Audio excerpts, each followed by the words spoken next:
Is Gojo Satoru an overrated character? Now, with Gojo being the most hyped and the most popular character from the Jujutsu Kaisen story, I think you can actually have a legitimate debate with this one. On the one hand, we have all the fans that just love his character regardless of what he does, and the fact that we have had him disappear for so long in the series just fueled our hunger to see him even more. Absence makes the heart go fonder, and those words could not be more true for Satoru Gojo. As when the spoilers were released for chapter 221, the whole internet went into a meltdown on the possibility of seeing Gojo again. And then we did, and he was his usual cocky self, taking the piss out of Sukuna, who was going on a rampage just a few chapters before. I think amongst the Jujutsu Kaisen fanbase, we all love Gojo no matter what. I even did a video dissecting why he's so popular, so if you haven't watched it, please go and check that video out. Gojo for me is the ultimate hype character. From the beginning, we have had him involved in almost all the big hype moments of Jujutsu Kaisen.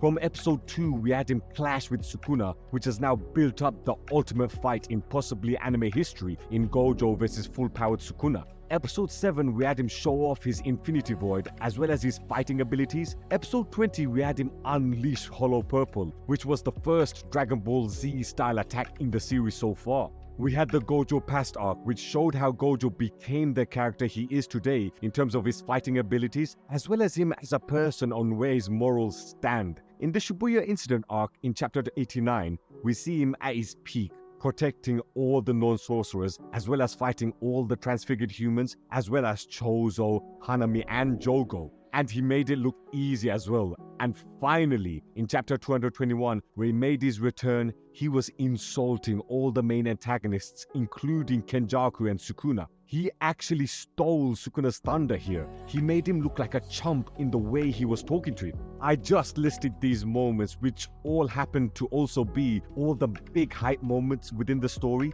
That's why I say he's the ultimate hype character, because it feels like whenever Gojo is involved, it's guaranteed to be a memorable hype moment. Gojo reminds me of Gogeta and Vegito from the Dragon Ball series. Gogeta and Vegito are both cocky, but they are amongst the strongest characters in the entire verse, as they're both characters who are fusion of both Goku and Vegeta. Cocky and the strongest in their story? Who does that remind you of? When Gogeta Super Saiyan Blue was advertised for the Broly movie, that piqued interest for the movie even more. Because ever since the opening of Dragon Ball Z Budokai 3 back in the PlayStation 2 era, Dragon Ball fans have all wanted to see these two monster characters clash. And we finally got it in the Dragon Ball Super Broly movie. The hype of seeing these two characters fight, the hype of seeing Broly again after all these years, the hype of seeing Gogeta as a Super Saiyan Blue is what drove Dragon Ball fans to watch this movie. We didn't care about character development or if Broly is just going to scream Kakarot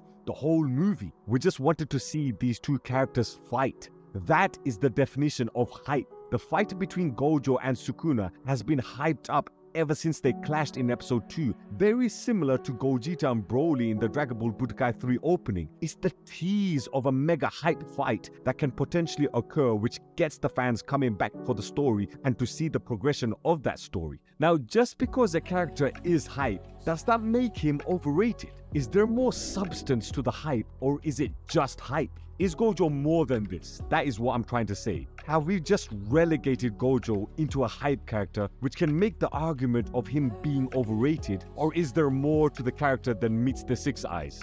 Gojo back in the Gojo Past arc was definitely a different person. He went from not giving a shit about the non-sorcerers and the weak in chapter 65 to then arguing with his best friend Geto in chapter 78 on why Geto is killing people. Gojo went through an arc here. It was all about him discovering the humanity within himself to help others, which he clearly didn't have at the beginning of that arc. Now, us seeing his backstory from him being a godly character that doesn't care about normal humans, to then being a godly character and actually caring about people, and then later in the Shibuya Incident arc, ensuring that innocent civilians are safe from the special grade curses, that development of his character's humanity, does that add more substance to Gojo as a character to make him even more than just a hype character? I think this development he had in this arc made him more lovable for us fans, even more than he was already. You have a character that can literally do whatever he wants in this verse and is being told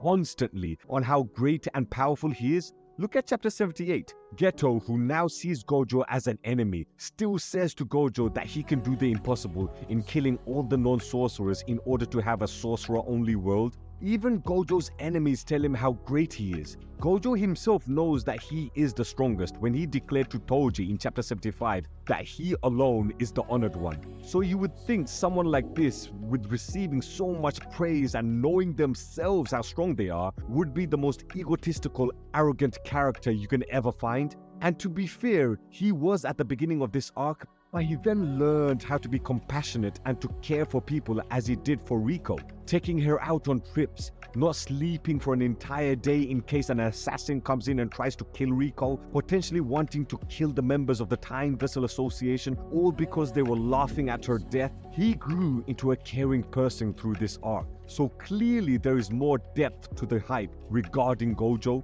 and it actually goes further. Earlier on in the series, where he admitted that he needs strong allies in order to change the world of Jujutsu Kaisen, when he sees Yuji knocked out in episode 6. And even in Jujutsu Kaisen 0, he told the higher-ups that if they wanted to chase after Yuta, he will be fighting by Yuta's side. The Gojo Past arc humanized the god of Jujutsu Kaisen, making him so much more than just a hype moment character. We see in the flashback in chapter 220 where Gojo says to Shoko that he will not allow anyone to be alone ever again. This is in reference to Geto, how he was all alone when he was going through his mental breakdown on when he couldn't understand why the non-sorcerers were laughing at another non-sorcerer's death, and Gojo being the one that had to kill Geto off back in Jujutsu Kaisen 0. That killed Gojo inside. He does not want to see anyone go through what Geto went through, which is why he always mentions of having a group of friends being strong together. It's the idea of having a family within the Jujutsu Kaisen world, a brotherhood that looks after one another with an open dialogue. That's why Gojo gives people like Yuta and Yuji a chance in life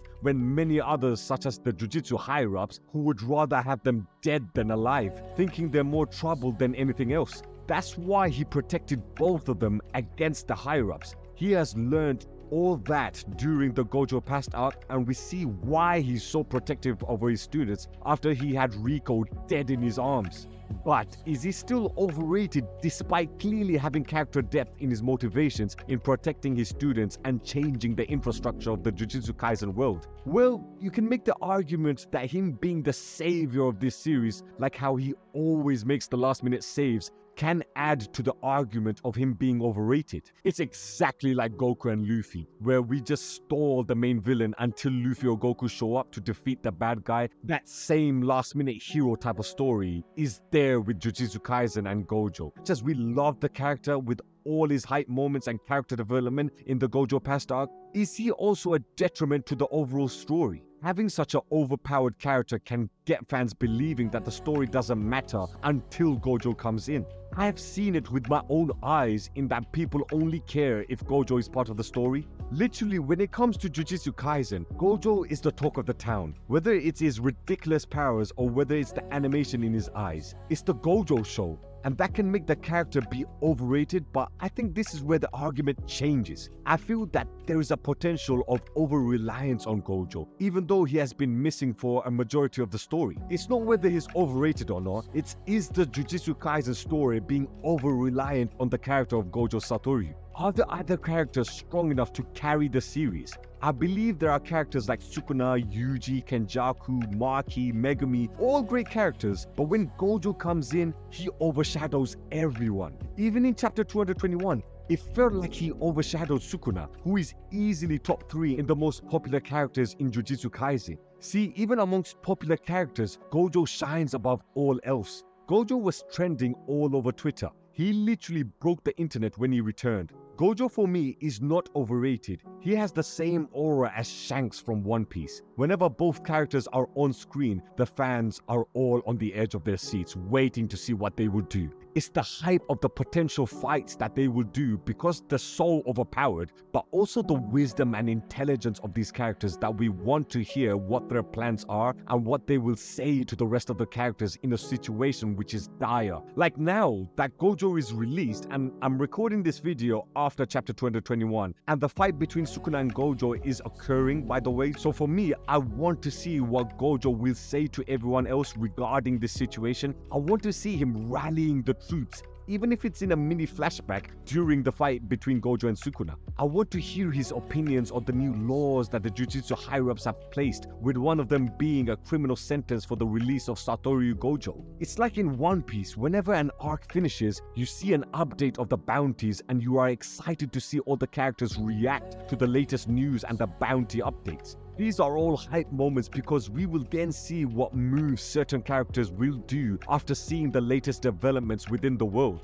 And this will be the same for Gojo. As much as we want to see him fight, seeing him make his next move will be just as exciting. Again, overrated, I wouldn't necessarily use that word on Gojo. In fact, like I mentioned earlier, over-reliance would be the phrase when it comes to Gojo. It's like a sports team when you have a star player that's the difference maker. So you keep passing him the ball to see what he will do, which will lead to the team being over-reliant on that star player.